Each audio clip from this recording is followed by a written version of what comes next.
I was out in this drainage, this grizzly bear. This grizzly bear, my dad's there, and I'm cow calling. Okay? And you think the elk's coming, I think this elk's coming. but it's not. It's not. I see the elk go across this ridge, right? It goes across this ridge. And then I see this brown flash go down this hill in front of me. And there's a bit of a, if you look like this brown flash has to go down this ridge and then around the corner of the spine of the ridge and stay down in the valley. I know that above me is a elk carcass freshly killed yesterday. So I'm calling, I'm waiting for this big bull elk. I'm looking this way. And I turn around.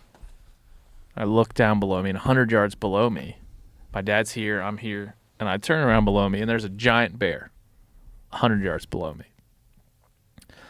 I turn all the way around. I'm like, Dad, there's a bear. There's a bear. There's a bear. There's a bear. I have my pistol right here. Does your dad have a pistol? He's not. He has a bow only. I have a pistol and bear spray. Does your dad have bear spray? He does not. At this point, he's not. So luckily, I'm between him and the bear. The bear goes down the drainage. I remember, as a hunter, mostly I'm worried about is this a black bear or a grizzly bear. I didn't know at the time. It was kind of shadowed in this ravine as it was going up. And I'm looking through the binos. I'm like, I don't know what this is. I'm not sure if it's a black or grizzly bear. Grizzly bears have a distinct hump that you're looking for that's different from a black bear. And they can be, and this black bear's sauntering down. At the risk of making this a longer story, Yeah. explain why it's way more dangerous if it's a grizzly. A black bear, you and I have experienced this in Alberta together. A black bear is not as aggressive, not as predatory. Black bear attacks are very less frequent than grizzly bear attacks. I don't know that I could explain kind of just the nature of a grizzly bear and a black bear is an omnivore in many ways. A grizzly bear is a carnivore. And in this scenario, I would be, if it was a black bear, I would be looking to shoot it rather than being afraid of it because I love black bear meat. It's delicious. And black bear fat, you've had Clay Newcomb on, you make bear grease. It's one of the best things that there is. So I guess that maybe explains the difference. And But then for people, like, Yep. in comparison, it's like a golden retriever versus a wolf. pretty much, that's It's- a pretty good comparison. It's a completely different animal. I wish there was a wild apologist to kind of really lay it out there. But He would probably say in terms of- German Shepherd wolf. Yeah, something That's like what that. probably would That's say. fucker. I'm trying to be like more comedic, but Right. This Yeah. it's a different animal. It is, and I would say that you've seen it when we were hunting bait in Alberta. Yeah. When a black bear comes in, you're willing to stand your ground. You know, we were on our way. We saw a grizzly Yeah. in Alberta when we were on our way to where we were hunting. Yeah. Looking eye to eye with a grizzly is wild. It's a wild thing, and when a grizzly bear comes through a stand of timber or mountainside in this case, things go quiet. And we didn't even, when I was in Alberta, the one I've seen in the wild was not that big, but the one you saw was big. This is one of the biggest bears I've ever seen. I'm talking big hind end, just wobble. Give me a roundabout. I have no idea. I would guess it at the 6.5 to 7 feet. Oh, I don't know how to guess how much it weighed. This is 350, no, fucking way more than that. 450, 700, 600 pounds. We later found 700 pounds. We later found the track on the road where we walk in every morning to the drainage, this little 2-track dirt road where we walk in. We found this thing's track. So it is sauntering up this drainage. And there's a moment where my mind's not in the right spot. It's in the place of, is this a grizzly bear or a black bear? And now that I look back on that moment, that bear was about 2 seconds away from ripping my face off. Oh my God. I'm cow calling. To that bear, I'm a cow elk. And to me, I wasn't scared. I wasn't pulling for my pistol. I was watching it as a hunter might watch any game species that Thinking an elk's gonna come over the ridge. Yeah. And a grizzly bear. comes. How many pounds? Maybe 700-800 pounds. I don't know. I hope I'm not wrong Let's about be that. nice. It's a big one. Let's be nice and say 600. Imagine a 600-pound super predator. One swat. One swat. full clip towards you. I've interviewed many people that have had their face ripped off, their testicles ripped off. I know the pure carnage that a grizzly bear like that can do, and I also know in my pack is a tourniquet and all the medical supplies a man might carry.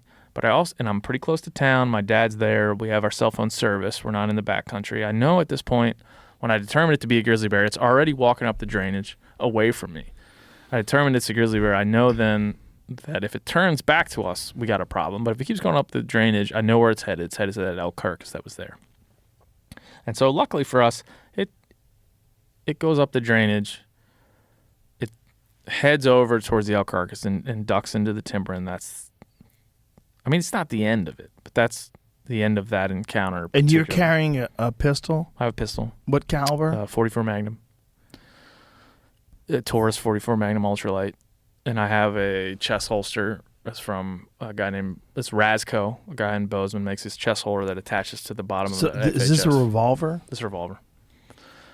And I have bear spray on the hip belt of my. So you can get off six shots? I can get off 6 shots. 6 shots. And I know, again, having been in the industry and talked to a lot of people that have had encounters, I know kind of how this is going to go. And likely how it goes is the only way you get out of it is you get mauled and the bear loses interest, or the person that's with you saves you in some manner, right? Yeah. There's a pretty famous... But your dad doesn't have a gun. He doesn't. He has a bow. And you're in front. I'm in front. Oh, so I'm between these two. And again, this is... Is your pistol in... Is it... You have to open up a snap to pull it out? No, or is it in fully, Kydex or something? It's fully in a molded holster that I can pull out and present. Right. Easy. It'll be double action because I don't have it cocked. And do you have a thought when that's happening where he might run away, but if I shoot him, he might attack me?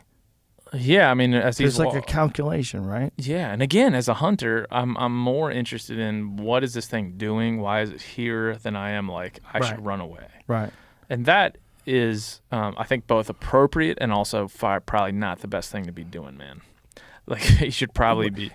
Can you remember what you thought? Like what went through your head when you realized it wasn't an elk, and it was a giant grizzly bear? Finally. Yeah. Because you are in the country where dude, I've been out in June setting a trail camera and heard a wolf howl. I told you I talked to the game warden. He's like, there's bears around. And so the thing that you do is you prepare for the worst, and you really, really prepare for the worst. And I did it knowing that there's folks that I've talked to, like I said, that have had really life-changing experiences. One of them in Kodiak, a brown bear ripped off his testicles. One of them in Alaska, a brown bear, or I think grizzly bear, ripped off his face. And so I know these stories. I know them all too fucking well. Well, there's a video of that one guy. Yeah. Pretty recently. Glenn Bond.